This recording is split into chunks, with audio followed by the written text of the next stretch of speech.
Hello viewers, welcome to my channel enlight history. আমি শুভেন্দু বিশ্বাস। আর আজকের এই ভিডিওতে মোগল শাসন ব্যবস্থা সম্পর্কে আলোচনা করব। একটু ডিটেলসে গিয়ে দেখার চেষ্টা করা হবে যে সমগ্র ভারতবর্ষব্যাপী মোগল সম্রাটরা যে বৃহত্তর সাম্রাজ্য প্রতিষ্ঠা করতে সক্ষম হয়েছিলেন, সেই সাম্রাজ্যটাকে ধরে রাখার জন্য তারা কি ধরনের শাসন পদ্ধতি অনুসরণ করেছিলেন, বিশেষ করে সম্রাট আকবর এবং পরবর্তী যারা সিংহাসনে বসেন তারা শাসন পদ্ধতির ক্ষেত্রে কি কি পরিবর্তন নিয়ে এসেছিলেন, এবং মোগলদের যে কেন্দ্রীভূত চরিত্র তাদের সাম্রাজ্যের পাশাপাশি প্রাদেশিক সরকারের যে অস্তিত্ব ছিল, এই বিষয়টা আজকের আমরা ক্লাসে দেখার চেষ্টা করব। বিশেষ করে নেট, সেট এবং অন্যান্য পরীক্ষাতে এই মোগল শাসন ব্যবস্থা বা শাসন পদ্ধতি সম্পর্কে অনেক প্রশ্ন দিতে দেখা যায়। আমি মূলত সেই দিকে লক্ষ্য রেখে আজকের এই আলোচনা করা হবে।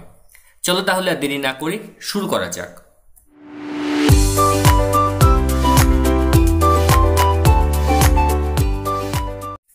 দেখো, প্রথমে একটু দেখার চেষ্টা করা হোক যে মোগল আমলে যে সরকারি চিঠি বা আদেশ সম্পর্কিত যে নির্দেশনামা পাওয়া গিয়েছে তার বিভিন্ন শব্দার্থ। কারণ মোগল আমলে বিভিন্ন ধরনের ফারমান, নিশান বা চিঠিপত্র সংকলন এগুলো করা হয়েছিল, এবং তার ফার্সি নাম কি, কোন কাজে সেটা ব্যবহার করা হতো, এটাও কিন্তু একটু জানা দরকার। দেখো, মোগল যে সাম্রাজ্য, সেই সাম্রাজ্যে পুরো ক্ষমতা ছিল কিন্তু কেন্দ্রীভূত এবং সম্রাটের হাতে, এবং বিভিন্ন অংশের সাথে যোগাযোগের জন্য একটা বিশাল দপ্তর তৈরি করা হয়েছিল। তার নাম হচ্ছে দারুল ইনশা। তো শেরশাহের সময় কি করা হতো, হিন্দি এবং ফার্সিতে সব কাগজ রেখে দেওয়া হতো। টোডরমল নিয়ম করেন কি, যে ফার্সিতেই এই কাগজপত্র বা দলিল দস্তাবেজ রাখা হবে। তো বিভিন্ন আধিকারিক দপ্তররা ছিলেন যারা বিভিন্ন ধরনের এই যে ফারমান জারি করা হচ্ছে বা বিভিন্ন যে নিশান থেকে শুরু করে বিভিন্ন চিঠিপত্র বা দলিল দস্তাবেজ রয়েছে সেগুলোকে তারা সংরক্ষণ করে রাখতেন, এবং পুরোটাই যেহেতু সম্রাটের নির্দেশে পরিচালিত হতো, তো এর জন্য কিন্তু আলাদা ধরনের একটা সেপারেট ডিপার্টমেন্ট আমরা দেখতে পাচ্ছি। তো একটু দেখা যাক সেই সময়ে সরকারি যে চিঠি বা আদেশগুলো ছিল তার বিভিন্ন শব্দার্থ আমরা এখানে দেখতে পাচ্ছি। তো সেই শব্দার্থগুলোর মানে কি বা কোন বিষয় তারা দেখাশোনা করত, একটু ডিটেলসে দেখা যাক। দেখো, ফারমান। ফারমান কি? ফারমান হচ্ছে সম্রাট যে কোনো ব্যক্তিকে পাঠাতে পারতেন। দ্বিতীয় হচ্ছে নিশান। এটি হচ্ছে যুবরাজের চিঠি, অর্থাৎ যুবরাজ সম্রাট ছাড়া অন্য যে কোনো ব্যক্তিকে নিশান পাঠাতে পারতেন। তিন হচ্ছে আর্জ দস্ত। যুবরাজ সম্রাটকে লিখতে পারতেন বা নিচু স্তরের কোনো কর্মচারীর লেখা চিঠি সম্রাট বা যুবরাজকে, সেটাকে বলা হতো আর্জ দস্ত। তারপর হচ্ছে হাসর উল হুকুম। সম্রাটের নির্দেশ অনুসারে কোনো মন্ত্রী এটা লিখতেন। অখম। এটা হচ্ছে সম্রাটের বিভিন্ন মতামত বা নির্দেশ যেটা তার মুন্সিকে চিঠি লেখার জন্য দেয়া হতো।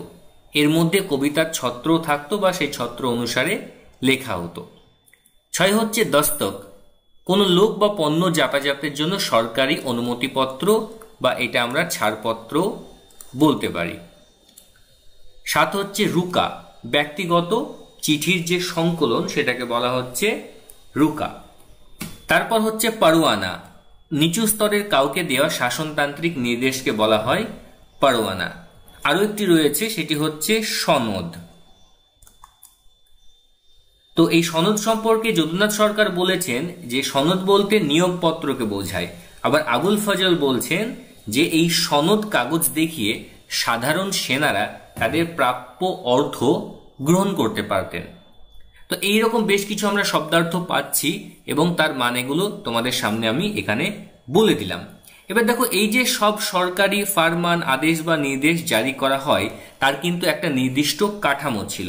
কাঠামোটা কি? কাঠামোটা হচ্ছে কোনো ফারমান যখন জারি করা হতো বা যে কোনো নির্দেশ জারি করার সময়ে সেখানে একটা শিলমোহর থাকতো, অর্থাৎ একটা শিলমোহর ছাপ দেয়া হতো যে এটা সম্রাটের বিভাগ থেকে এসেছে। তো কোনো ফারমানে প্রথমে সম্রাটের শিলমোহর থাকতো, তার নিচে থাকতো উজিরের শিলমোহর। কারণ উজির খুব গুরুত্বপূর্ণ পদাধিকারী ছিলেন সম্রাটের পরে। এরপর ভূমি রাজস্ব বিষয়ক কোনো দান বা বিশেষ কিছু অনুগ্রহ দেখানোর জন্য ফারমানে সম্রাটের হাতে যে সিঁদুরে ডুবিয়ে একটা পাঞ্জা দেয়া হতো এবং এর জন্য সম্রাটের কাছে একটি রবারের ছাপ বা শিলও আলাদাভাবে থাকতো। তো এইরকম বিভিন্ন বিষয় কিন্তু আমরা দেখতে পাচ্ছি যে মোগল আমলে ফারমান বা আদেশ বা নির্দেশ জারি করার ক্ষেত্রে সেটা যাতে সঠিক হয় বা সেটা কতটা অরিজিনাল তার জন্য সম্রাটরা কি করতেন, তাদের নিজস্ব শিলমোহর দিতেন। শিলমোহরগুলো খুব গুরুত্বপূর্ণ ছিল। তো সম্রাটরা কি করতেন, শিলমোহরগুলো যাতে ঠিকঠাকভাবে রক্ষিত হয় তার জন্য তাদের সব থেকে কাছের যে অভিজাতরা ছিলেন বা পদাধিকারী ব্যক্তিরা ছিলেন তাদেরকে শিলমোহর রক্ষার ভার দিতেন।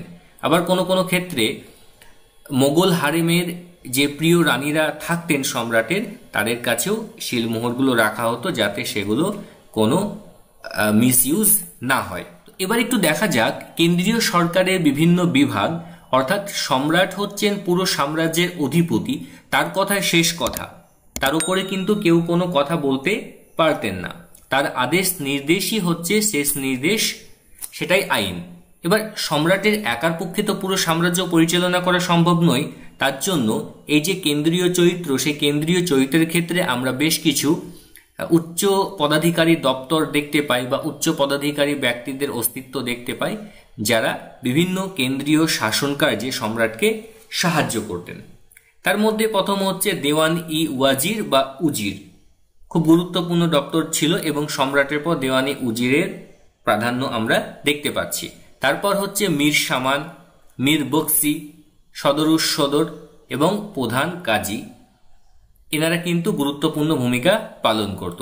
আমরা এক এক করে এই সকল যে পদাধিকারী ব্যক্তিরা ছিলেন তাদের বিষয়ে ডিটেলস একটু দেখার চেষ্টা। দেখো, দেওয়ানি ওয়াজির অর্থাৎ সম্রাটের পরেই ছিল কিন্তু এই উজিরের স্থান এবং প্রকৃতপক্ষে তিনি কিন্তু সাম্রাজ্যের প্রধানমন্ত্রীর দায়িত্ব পালন করতেন। তার কাজ ছিল রাজস্ব এবং অর্থ বিভাগের যাবতীয় কার্যকলাপ পরিচালনা করা এবং দেখাশোনা করা। রাজস্ব বিভাগে যে ডিপার্টমেন্টগুলো ছিল সেগুলো সব উজিরের আন্ডারে ছিল। তো তিনি কিন্তু অর্থ সম্পর্কিত বা রাজস্ব সম্পর্কিত বিভিন্ন আদেশ নির্দেশ জারি করতে পারতেন এবং আকবরের সময় উজিরকে দেওয়ান নামে অভিহিত করা হতো। মীর বক্সি, দেখো, কেন্দ্রীয় সামরিক বিভাগের যে প্রধান কর্মকর্তা ছিলেন তাকে মীর বক্সি বলা হতো। তার কর্তব্য ছিল সেনাবাহিনীর জন্য সৈন্য সংগ্রহ করা, তাদের দেখাশোনা করা, সকলে যাতে বেতন পায় তার ব্যবস্থা করে দেওয়া, যুদ্ধের সময় সৈন্য সম্পর্কে সঠিকভাবে তাদের সংবাদ গ্রহণ করা, সৈন্য তাদের ঠিকমতো দেখাশোনা করা, তাদের তালিকা প্রস্তুত করা, এই সকল গুরুত্বপূর্ণ কাজ কিন্তু মীর বক্সি করতেন। এছাড়াও সরকারি নথিপত্র সংরক্ষণ করাও মীর বক্সির অন্যতম প্রধান দায়িত্ব ছিল। তিনি কেন্দ্রীয় সরকারের বিভিন্ন প্রকার নথিপত্র, দলিল দস্তাবেজ, অন্যান্য কাগজপত্র সংরক্ষণ করে রাখতেন। এছাড়াও অন্যান্য কাজ যদি আমরা দেখি তাহলে তিনি মনসবদারদের নিয়োগপত্র দিতেন, অর্থাৎ সম্রাট ঘোষণা করতেন কে মনসবদার পাবে কে পাবে না। তো যখন সম্রাট ঘোষণা করে দিতেন যে এই ব্যক্তিকে মনসবদার দেওয়া হবে, তো সেই মনসবদারের নিয়োগপত্র দিতেন কে? মীর বক্সি। সৈন্যদের বেতনও দিতেন মীর বক্সি। সেনাদের ঘোড়ার যে দাগের ব্যবস্থা সেটা মীর বক্সিকে করতে হতো। তারপর সম্রাটের সামনে যদি কোনো বিদেশি দূত আসতে চায় সেটা আসতেন মীর বক্সির মাধ্যমে। তো এইরকম গুরুত্বপূর্ণ দায়িত্ব কিন্তু মীর বক্সি পালন করতেন। এরপর হচ্ছে মীর সামান। দেখো, আবুল ফাজল মীর সামান পদের উল্লেখ করেছেন কিন্তু তার কাজ সম্পর্কে বিশেষ কিছু তিনি বলেননি। মীর সামান যে দায়িত্বটা পালন করতেন সেটা হচ্ছে রাজপ্রাসাদের মধ্যে অভিজাতদের দেখাশোনা করা, রাজপরিবারের যে ব্যক্তিরা ছিলেন তাদেরকে দেখাশোনা করা, এই বিষয়ের দায়িত্ব কিন্তু মীর সামানকে পালন করে দেওয়া হতো। বা রাজকীয় যে জিনিসপত্র রয়েছে সেগুলো দেখাশোনা করা ইত্যাদি দায়িত্ব মীর সামান পালন করতেন। তো জাহাঙ্গীর মীর সামান শব্দটি ব্যবহার করেছেন, শাহজাহানও মীর সামান শব্দটি ব্যবহার করেছিলেন, অরঙ্গজেব তার রাজত্বের প্রথম দিকে মীর সামান শব্দটি ব্যবহার করেছিলেন। পরবর্তী সময়ে দেখা যাচ্ছে যে তিনি খান সামান শব্দটি ব্যবহার করছেন। তো যে ফারমান, সে ফারমানে মীর সামানেরও শিল থাকতো। তারপর হচ্ছে সদর ও সুদূর। সদর ও সুদূরের দায়িত্ব ছিল ধর্মীয় এবং দাতব্য বিষয়গুলোকে দেখাশোনা করা এবং সরকারি ত্রাণ বিভাগের প্রধান কর্মকর্তা হিসেবে দায়িত্ব পালন করা। দেখা যাচ্ছে যে মোগল সাম্রাজ্যের মধ্যে যে সকল পণ্ডিত, সাহিত্যিক, কবি ব্যক্তি ছিলেন, তো তাদের ঠিকঠাকভাবে যাতে উপহার উপঢৌকন প্রদান করা হয়, অনুদান দেওয়া হয় এবং জনসাধারণের নৈতিক বিষয়, ধর্মীয় বিষয় যাতে ঠিকঠাকভাবে রক্ষিত হয়, এই দায়িত্বগুলো পালন করতেন সদর ও সুদূর। আর পাচ্ছি আমরা বিচার ব্যবস্থা। মোগল আমলে আমরা 3 ধরনের বিচারালয়ের কথা জানা যায়। প্রথম হচ্ছে দেওয়ানি কাদা, অর্থাৎ অসামাজিক কাজকর্মের বিচার করতেন।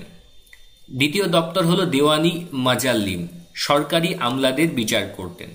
তৃতীয় দপ্তর হলো দেওয়ানি সিয়াসত, রাষ্ট্রবিরোধী কাজের বিচার করতেন এরা। তো সম্রাটের অধীনে সাম্রাজ্যের যে বিচার বিভাগীয় প্রধান তাকে বলা হতো কাজী উল কুজ্জাত বা প্রধান বিচারপতি। তিনি হতেন একজন আইনজ্ঞ, ন্যায়পরায়ণ, সচ্চরিত্র, নিষ্ঠাবান মুসলমান। তিনি সাম্রাজ্যের হিন্দু মুসলিম উভয় সম্প্রদায়ের দেওয়ানি এবং ফৌজদারি মামলার বিচার পরিচালনা করতেন এবং তাকে বিচার কাজে সহযোগিতা করতেন মুফতি ও মিরি আদল নামে 2 জন কর্মচারী। তো এই পয়েন্টগুলো খুব গুরুত্বপূর্ণ, ভালো করে তোমাদেরকে মনে রাখতে হবে, ঠিক আছে? তো এই যে 5টি ডিপার্টমেন্ট আমরা দেখলাম, তারা মোগলদের যে কেন্দ্রীয় শাসন পদ্ধতি সেটা পরিচালনা করার ক্ষেত্রে গুরুত্বপূর্ণ ভূমিকা পালন করত। কেন্দ্রের পাশাপাশি প্রাদেশিক যে শাসন ব্যবস্থা তারও অস্তিত্ব আমরা মোগল আমলে দেখতে পাচ্ছি। তো তার আগে একটু দেখা যাক যে এই 5টি দপ্তর ছাড়াও আরো অন্যান্য কর্মচারী কেন্দ্রীয় প্রশাসনের সাথে যুক্ত ছিলেন, তারা কি কি দায়িত্ব পালন করতেন। দেখো, গুপ্তচর বিভাগের যে দায়িত্বে ছিলেন তাকে বলা হতো দারোগা-ই ডাকচৌকি। তোপখানা দায়িত্বপ্রাপ্ত ছিল দারোগা-ই তোপখানা। প্রজা সাধারণের আবেদন বিভাগের দায়িত্বপ্রাপ্ত ছিলেন মীর আর্জ। হিসাব পরীক্ষক ছিলেন মুস্তাফি। সরকারি বাড়িঘরে তদারককারী ছিলেন মীর মঞ্জিল। কেরানি এবং সংবাদ লেখক ছিলেন ওয়াকিয়ানবিশ। রাজসভার অনুষ্ঠানে রীতিনীতি তত্ত্বাবধায়ক ছিলেন মীর তোজক। তো এই সকল রাজকর্মচারীরা খুব গুরুত্বপূর্ণ ছিলেন। তো যে সকল প্রাদেশিক সরকারের অস্তিত্ব আমরা মোগল আমলে দেখতে পাই, তো পুরো যে মোগল সাম্রাজ্য, সেই সাম্রাজ্য ছিল মোগল সম্রাট বা বাদশার আন্ডারে।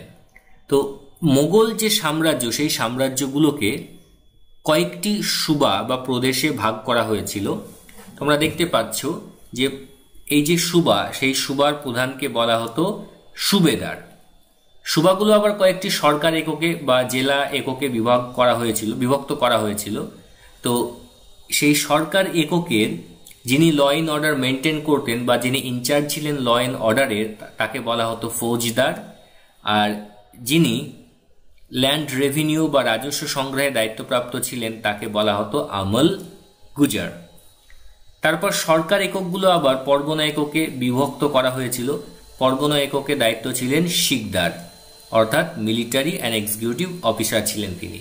আর সর্বনিম্ন একক ছিল ভিলেজ, অর্থাৎ গ্রাম।